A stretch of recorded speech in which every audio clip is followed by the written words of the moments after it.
Before history is written, it's played. Before it's frozen in time, it's fought one shift at a time. Before it's etched in silver, it's carved in ice. What happens next will last forever. The Stanley Cup Final on ABC and ESPN Plus begins Saturday. I am Madison Timmons. I'm Chris Susi. And we're paranormal specialists who live in the most haunted city on earth, Savannah, Georgia. Every day is Halloween in our line of work, so join us as we spin true tales of haunts, murders, and disturbing Savannah history.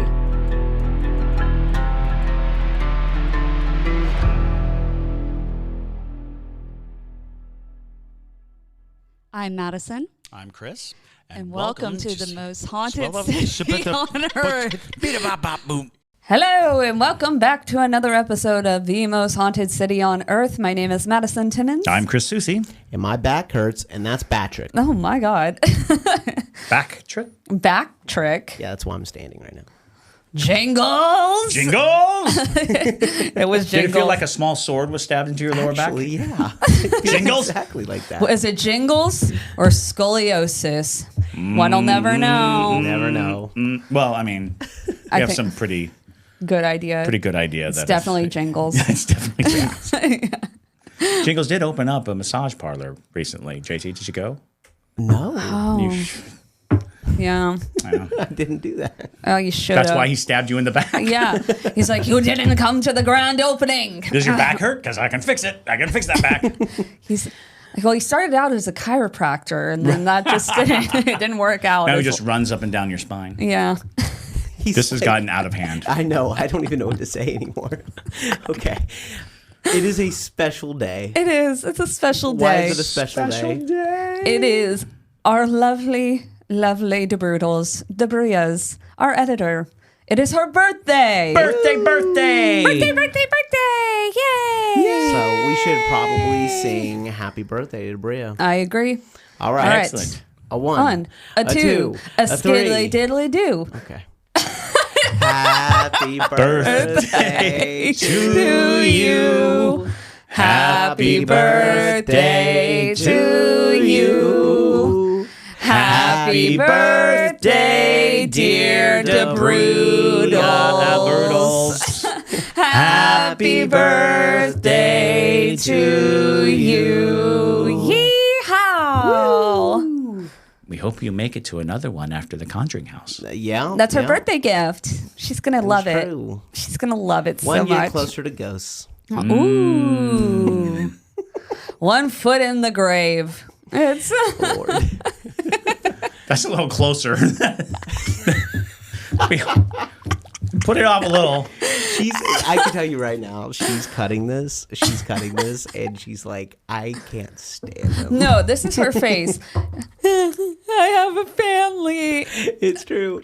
That's Debria's face. Absolutely. You'll see lots of it if you become a para junkie and watch the live streams in the Conjuring House. Mm-hmm. Should we just like occasionally just whisper her name in the middle of the podcast? Debria.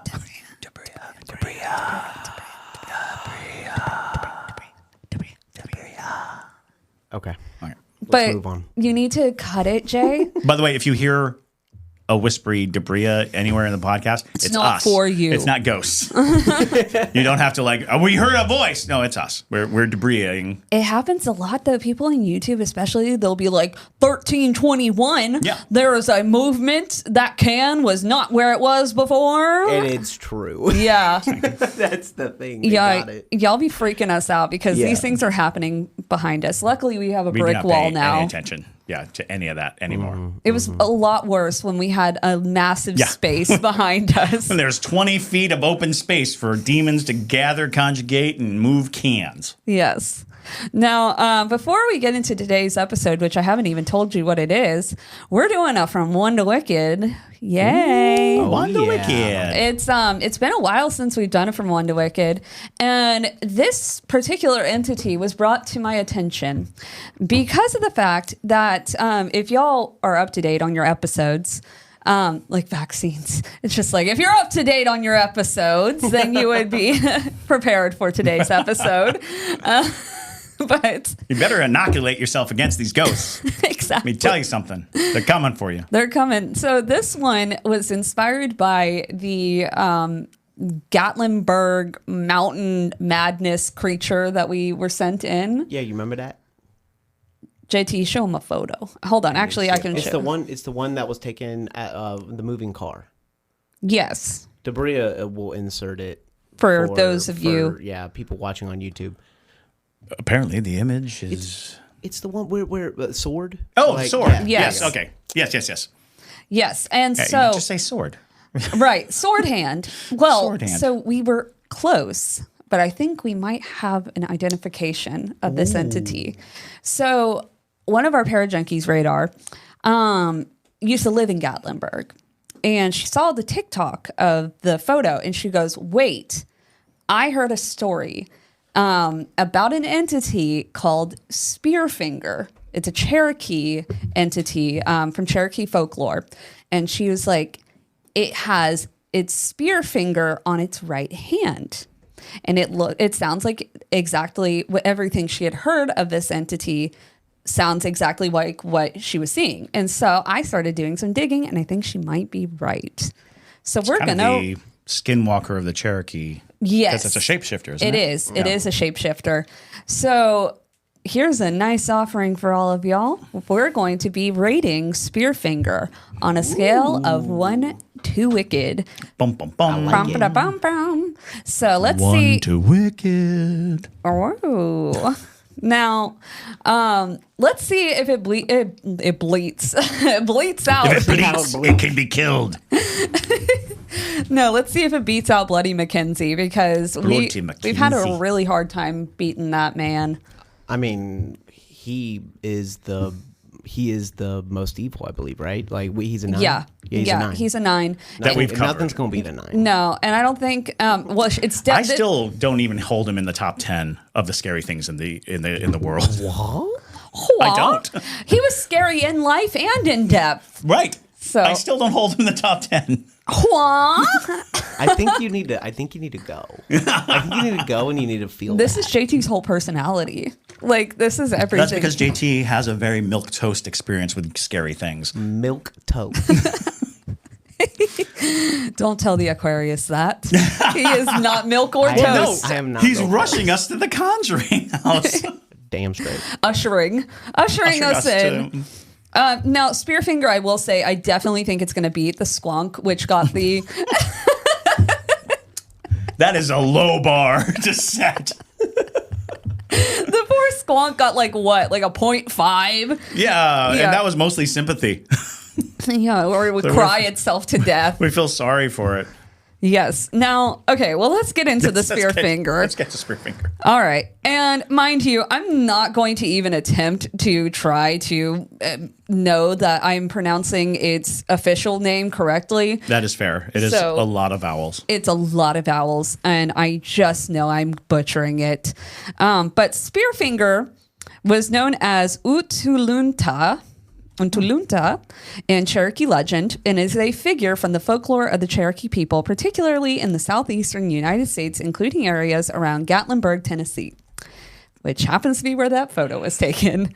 This mythical creature is often described as having a long, sharp finger made of stone or obsidian, resembling a spear, which she uses to cut out and consume the livers of her victims. Need that iron. Yes, exactly. So basically, Spearfinger is typically depicted as a witch or a shapeshifter who can disguise herself, often taking on the appearance of an old woman to deceive her victims, who are frequently children. Because what's worse than a thing that rips your liver out? At least it's children, I guess. You gotta just add that to it. Right. And whenever you talk about monsters like this, children are highly susceptible in the stories that they tell, but the thing to remember is children are very fragile. They oftentimes are susceptible to all kinds of illnesses, all kinds of conditions of weather. So a lot of stories of monsters out in the woods are to deter children from going into the woods where there are dangerous things, where the wolf is going to eat them, where something terrible is going to happen. So whenever you hear these stories, they oftentimes will throw in, it eats children.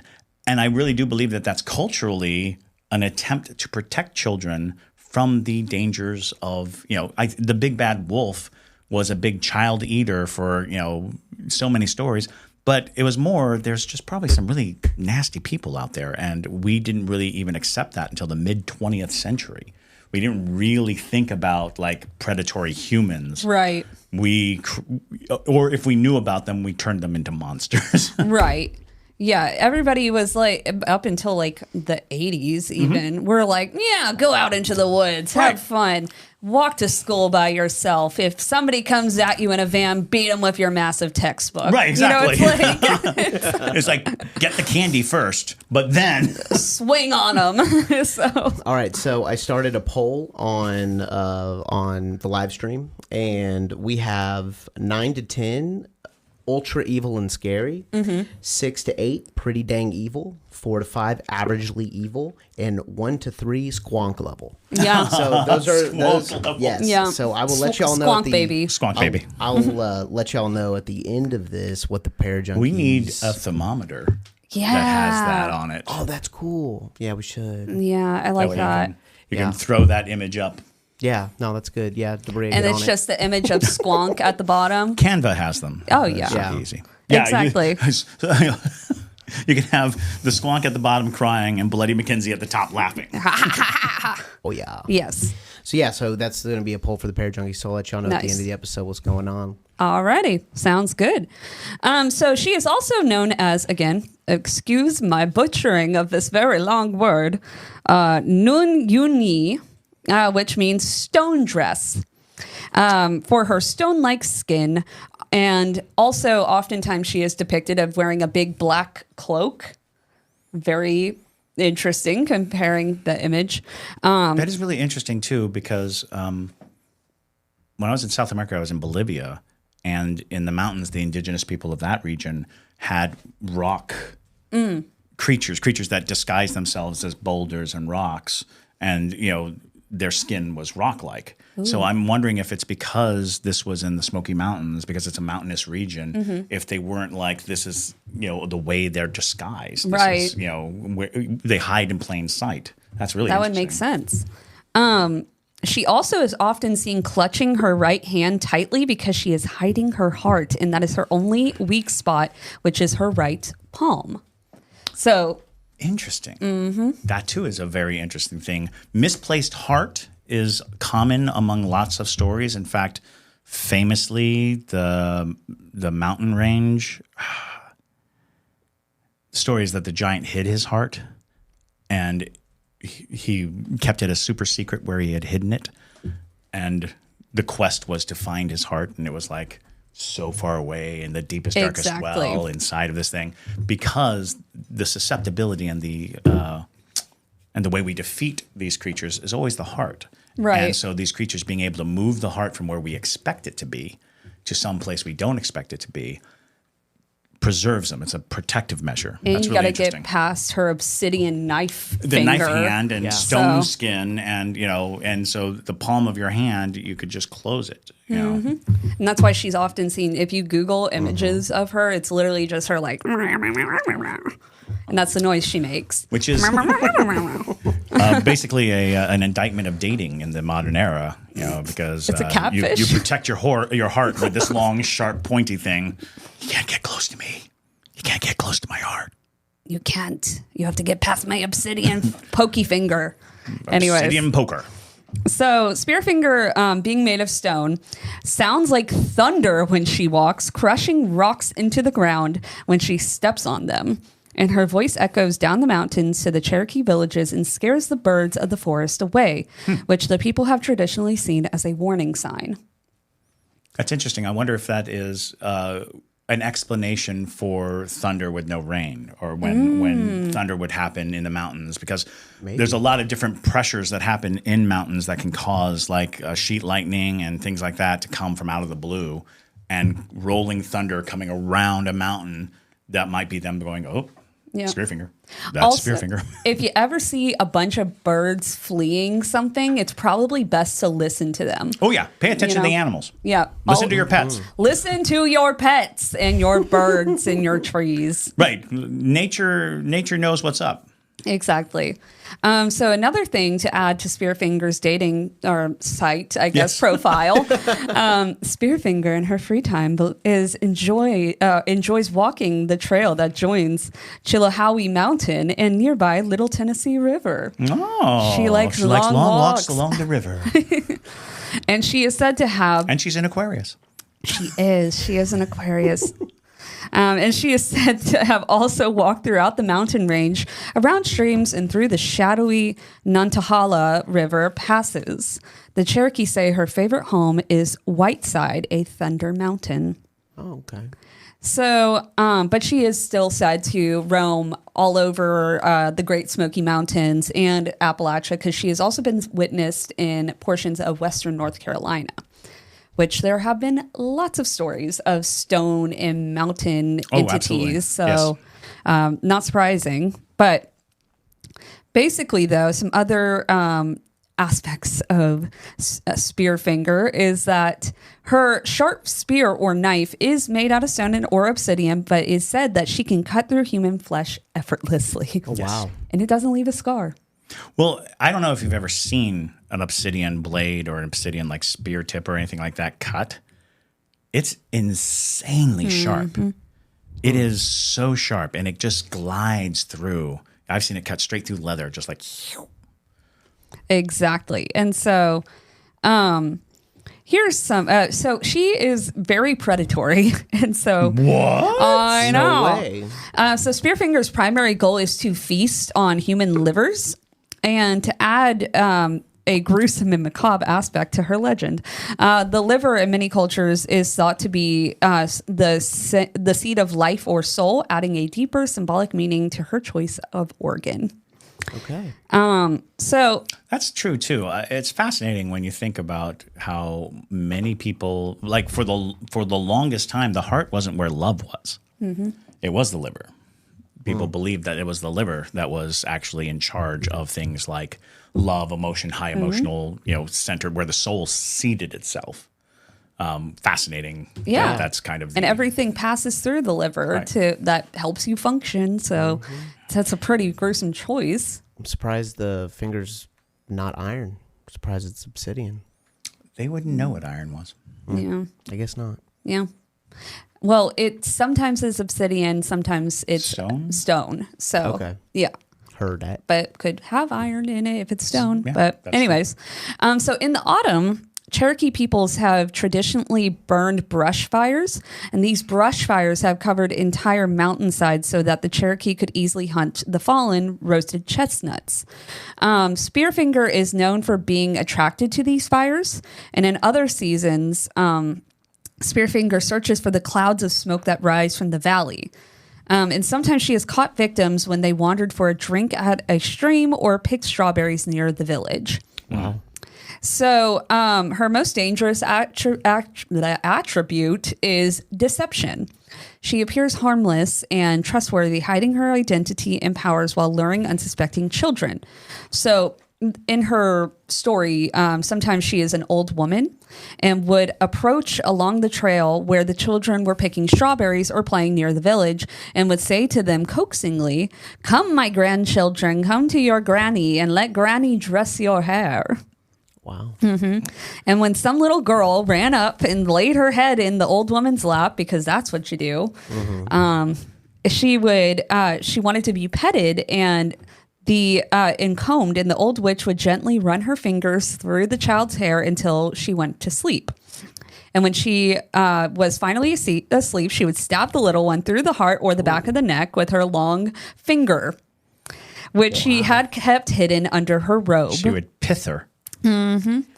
She's giving Baba Yaga. She is does. giving Baba Yaga. Yeah. Yaga. Yeah.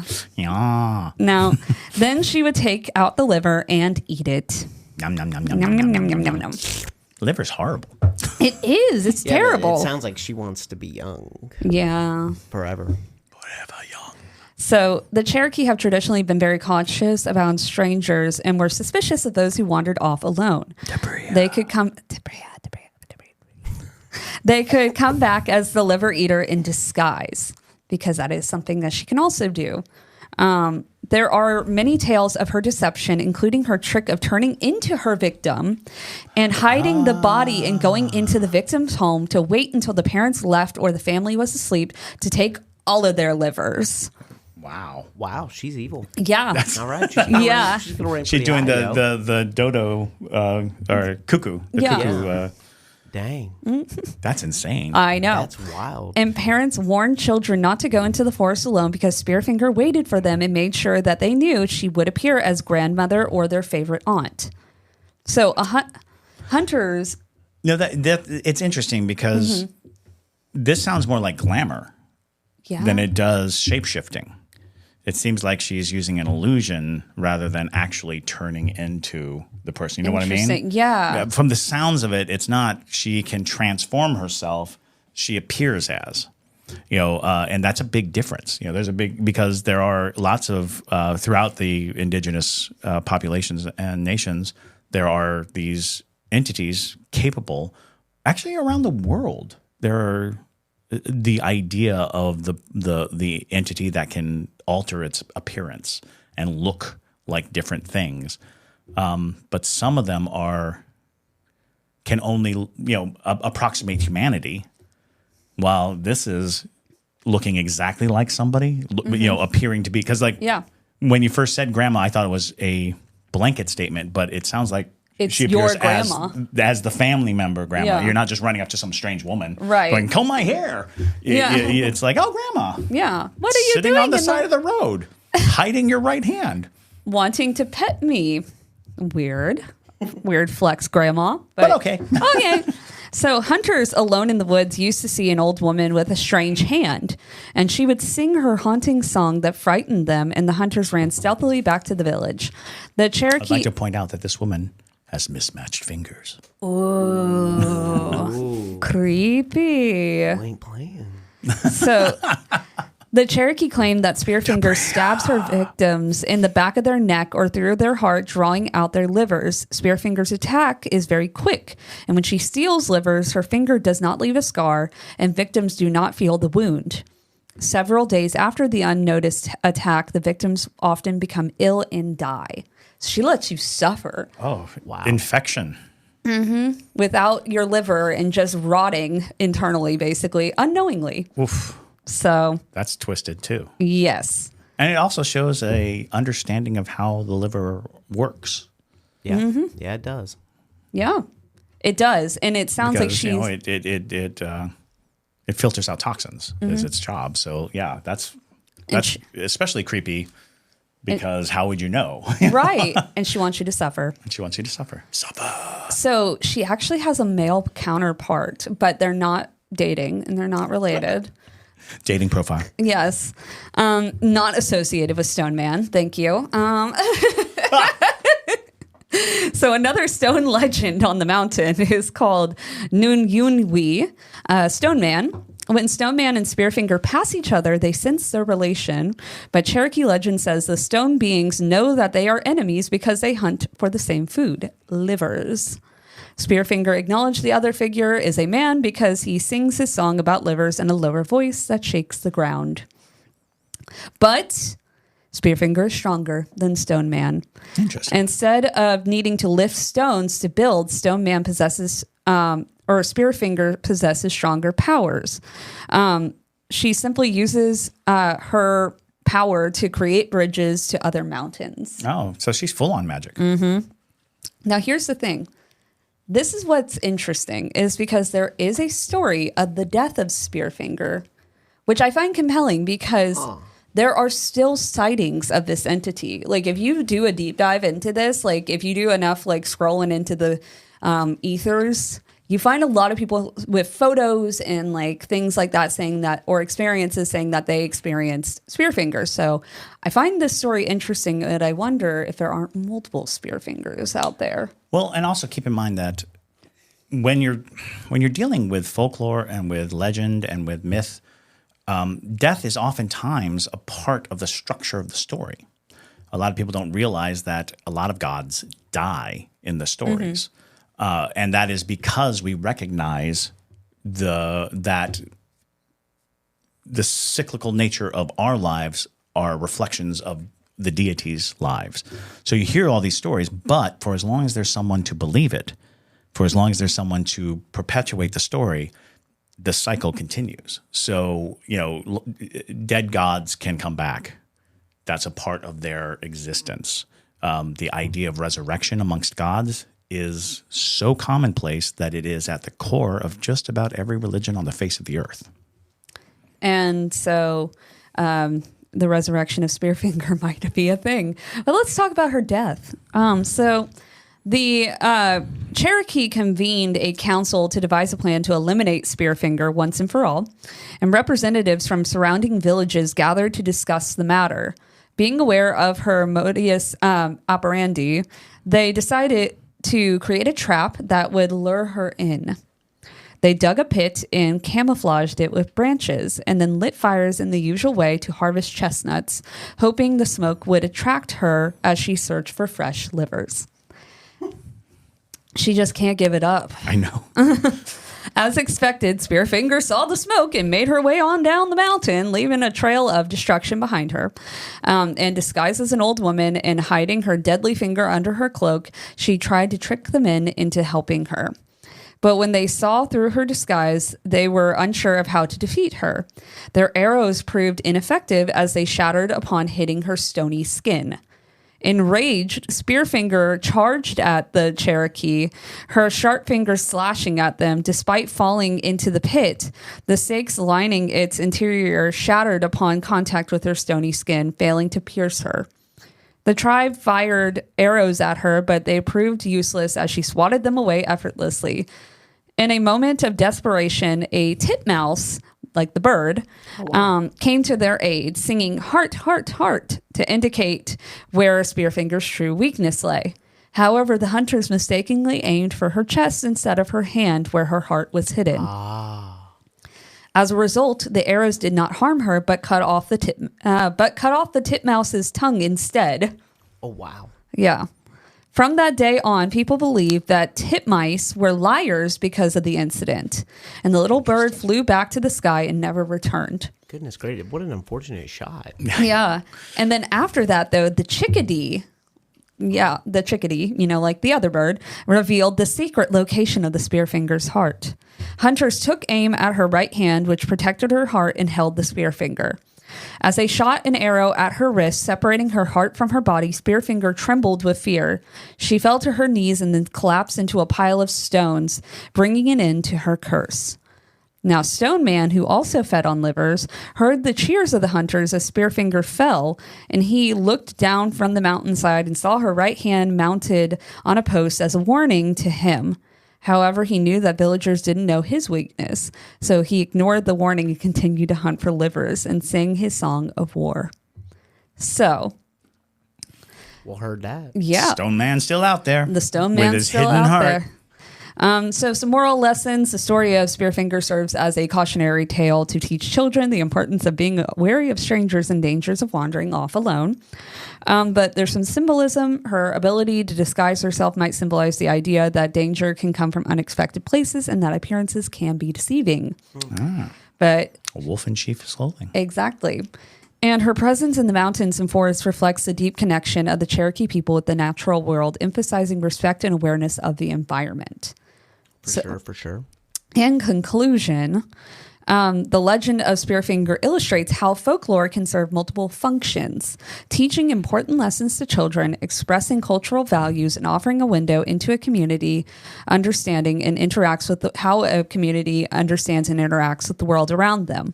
This figure, though terrifying, is a crucial part of the cultural heritage and storytelling tradition of the Cherokee people. Now, I'm still in favor that the Spearfinger is still out there. Absolutely. Well, whenever you're dealing with these kinds of stories, the return is as important as the defeat, and that is the truth of our horror. Of what we're afraid of. For as long as we fear it, it will have power. So naturally, people didn't give up on their fear of Spearfinger just because this incident occurred. And so now, with that story in mind, let's revisit the photo, Debrio. Giving her a second to insert the photo. Oh, okay. Above my hand. Okay. Above my hand. Yes. You know how people do. Oh, I get. Yeah. Anyways, she'll do it. She's corny like you. Yeah. Jesus Christ! Oh my God. My God, my ears. She just leapt out. I'm telling you the scream right she now. scrumped. The scream she just scrumped. Yes. And I'm pretty sure our listeners are pretty pissed off. Hopefully that doesn't cause any car wrecks. Yes. Right. So with that in mind, though, the photo I find to be quite compelling. Now I need to see it again. Yes. Let me pull it up for you. The scrumped. I'll tell you my rating. I already have it. You already have it. I'm pretty sure. I'm pretty sure she's a solid 7.5. Yeah, I was going to say in the 7s. I think that she's a killer. I think that gets her up over 5 immediately, and then she's got some wicked tendencies. Obviously, a malicious thing. Oh, absolutely. It's also something I forgot to mention too with Spearfinger. She often is depicted too with having a blood-stained mouth from all the liver she's eating. And if you look at the photo, it sure looks like that woman got a blood-stained mouth. That's true. You could kind of see her mouth a lot clearer. I think we talked about that. We did. The first time we went, that you could kind of see the head. And we were talking about how it kind of looked like the horns. The Dracula from Francis Ford Coppola's Bram Stoker's Dracula, the weird headdress. Mm-hmm. And if you're looking at this entity, that would be her right hand. Yeah, that's true. Which is very compelling.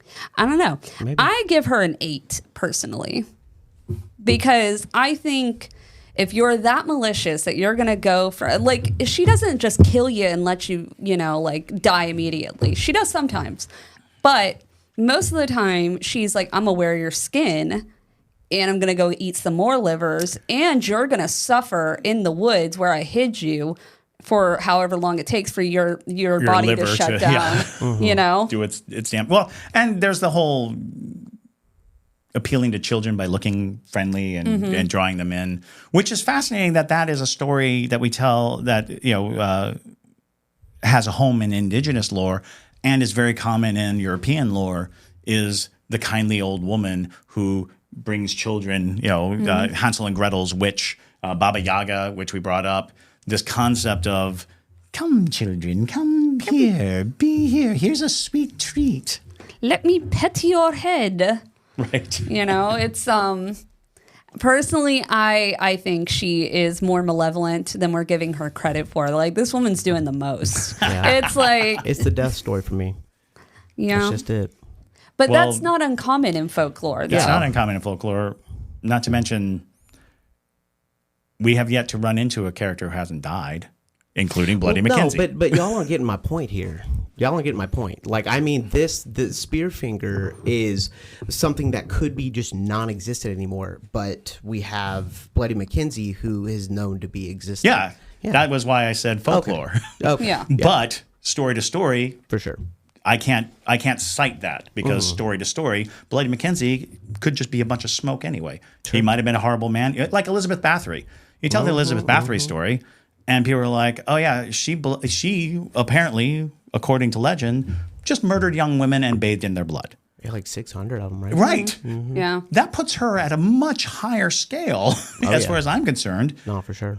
Because the amount of malice and non-concern for human life. Because I think Bloody Mackenzie was a warrior, which is a different type of entity. Well, he was a politician that was responsible for the genocide of thousands of people. That's the warrior. Oh, yeah. The aspect of waging war Oh, okay. I see what you're saying. The construct, because there are people who've done much worse. That's we're standing at the precipice of many genocides of the last 100 or some years, and they all come from the same place, which is a nationalism and a power hunger and all these other things, which are different than rounding up a bunch of children and killing them so you can bathe in their blood. That's weird. That's pretty, to me. that's pretty rough. Pretty rough. I mean, and Elizabeth Bathory is one of the possible Bloody Marys that everybody calls upon and suggests that Elizabeth Bathory is Bloody Mary. So there's a lot to go into what you determine to be wicked. It's also important to note that with Bloody Mackenzie, that's still recent enough in history that we would have a gauge of how many victims he would have. This is folklore, and I guarantee you there are no Cherokee people keeping a tally board of oh, she got another one. It's That's fair too. I don't think we'll ever get a full grasp on how many victims this entity has taken, but from the sound of it, she's representing nature and the danger of nature and the danger of being away from home. Yeah. So, when you think of an entity that is basically taking the place of all the dangers of leaving home, that means she's also bears and wolves and mountain lions and frigid temperatures and exposure and eating bad things. And because that's another thing is it's possible that she is an amalgam of poison, like eating poisonous things, because that affects your liver. That's the part of your internal organs that really show the damage of poison is, you cut out the liver to see whether the person was poisoned or not. Exactly. She's a fascinating character, very bizarre, and she's only a state away. Yeah. If we want, we can go to Gatlinburg. That is not. It's not. It's an 8-hour drive for us. Yeah. And the Pair Junkies said 6 to 8, pretty dang evil, 100%. Yeah. Yeah, So, I don't think we're. I wouldn't go any higher fit than there. the 8. Yeah, Which- 7.5. I think JT's dead on. Yeah. All right. Well, if y'all are listening to this at home, then go ahead and leave us a comment below, especially if you're on YouTube. Let us know what you think that the Spearfinger should be rated. And also tell us your thoughts. Have you ever had a Spearfinger encounter? Let us know so we can. Alrighty, y'all. Well, thank you so much for listening to today's episode, and hopefully you enjoyed this. If you enjoy From One to Wicked, let us know. We'll do more of them. Oh, and go ahead and tell them that we got Patrick and Jingles merch being illustrated currently. We have Patrick and Jingles merch coming soon, y'all. Coming down the pipeline. Coming down the pipeline. Yeah. Are you a Patrick person or are you a Jingle? And a somehow jingler. Patrick has become. Yeah. Oh, the jingler. Yeah. Ew. That really sounds bad. Well, what would the Patrick people be? Oh, I was saying that apparently the Patrick people are on the side of light, and the Jingle people are on the side of darkness. So I'm fascinated to see how this all pans out. That means we're not selling any Patrick. Yeah. I think people will love Patrick. Patrick, but you're right. They'll probably want the Jingles merch. Yeah, For sure. Well, okay. If you're Team Patrick, what is your fandom name? Ooh. Oh. Okay. All right. So Yeah. we got the Jinglers. The Jinglers. The Jinglers. That I've named for you. That's I'm also a awful. Jingler. If you want to change that, you can. But if you're a Patrick stan, Bat-tricksters? Patricksters. The battle axes? The battle axes. That's a pretty good that's one, pretty too. good. Yeah, that's pretty good. Yeah. Okay. The Bats of Light. Bats of light. Okay, we don't have yeah, we're brainstorming We're now. going to be, we'll be going over for a while now. We'll get back to you. Alrighty. Well, we have that coming down the pipeline for you, so stay alert for your Patrick and Jingle merch needs. But other than that, JT, you don't have any more announcements that you want to throw in here? Nope. Lauren said Patricians. The Patricians. Oh, I like that. Patricians. Yeah, Because light electrician. I like it. Oh. good. Even with an answer, I was just taking. I was taking it Beatrice's- mortician, but Everyone's Patrick forever. I was completely wrong. they're like, Everyone's like Patrick, team. they're Patrick. like, we love Patrick. So what we need are merch that shows Patrick beating Jingles. Oh yeah. Or Jingles like beating Patrick too. Yeah. Oh man. Jingles will there's a lot stab we can do you. here. So I mean, There's a lot we can do here. don't say that about Jingles. Alrighty, y'all. Well, now we're gonna go play with Jingles for a little bit. So, so thank you guys for listening to today's episode. And my name is Madison Timmons. I'm Chris Susie. And jingle all the way. Stay spooky, y'all.